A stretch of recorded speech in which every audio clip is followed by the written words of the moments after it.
We're also tracking breaking news out of North Carolina's 9th congressional district. Republican Mark Harris says he pulled out of the race despite a controversial win in November. Harris's victory was never certified due to the allegations of election fraud. The state's Board of Elections has been holding a hearing on the matter for the last several days. And joining me now from Raleigh, North Carolina, CBS News correspondent David Begnaud. David, you've had a front row seat to this today. How did this unfold?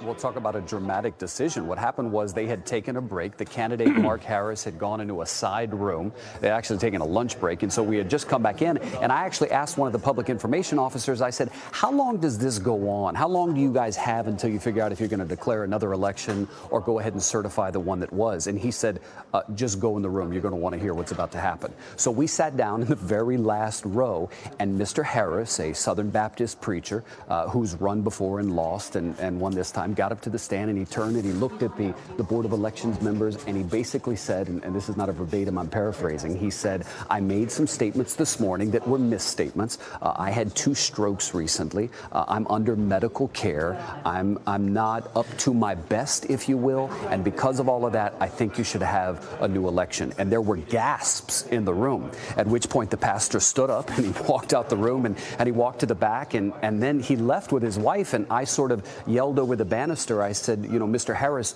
are you going to run for re-election or for election? You know, you're asking for a new election. Are you going to run again? And he didn't answer. And then his wife looked up at me and she said, I think he'll wait to figure that out.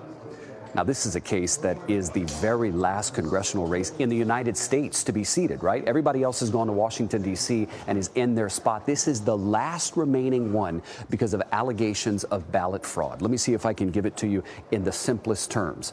There's a man named McCrae Dowless who was hired to get out the vote. Mr. Dowless is accused of wrongdoing, basically using workers to forge signatures and collect ballots, which you can't even do in North Carolina. Mr. Dowless worked for the Mark Harris campaign. The allegations were Mr. Harris must have known that something was going on. The candidate says, I had no idea, never had any idea. I believed Mr. Dowless when he said what he was doing was right. I believed him. But here was the twist. The candidate's son, who just so happens to be an attorney, presented emails that said, hey, listen, I told my dad I thought this guy was kind of shady. I alerted him to a lot of things that were a red flag for me. That's some of the testimony that we've heard over the last couple of days. And then what ended up happening today, the candidate, Mark Harris, was asked on the stand, your son told you multiple times that there seemed to be something fishy. Why didn't you listen to him? And at one point he said, well, you know, he's 27 years old. He's got a dose of arrogance to him, but I should have.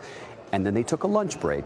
And then it was a shocker when he came back and said, okay, I'm not in the best shape medically, so you need to have a new election. Not only we're looking at a political drama, a family drama unfolding before our eyes as well. Absolutely. What does this mean for the Democratic, for the Democrat in this?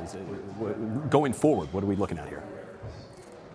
Well, look, here's the thing. We don't even know if Harris is going to run again, right? So he won by just over 900 votes. So the Libertarian candidate who actually ran has been in the room. He's been watching the whole thing. So he's gleeful. He's walking around here with a big smile like, I get to do it again. The Democrat will obviously, presumably run again. The question becomes, will Mr. Harris? He has these medical issues. In fact, yesterday we were told he was having to go for IV antibiotics and treatment last night. So they were asking if they could start the hearing this morning a little later so he and his wife could get back here. This throws a lot into flux. Right. This is a coveted district, Mola, where you have, you know, the Republicans working really hard to fight for breaking news. I'm sorry going into those go ahead. Very dramatic details.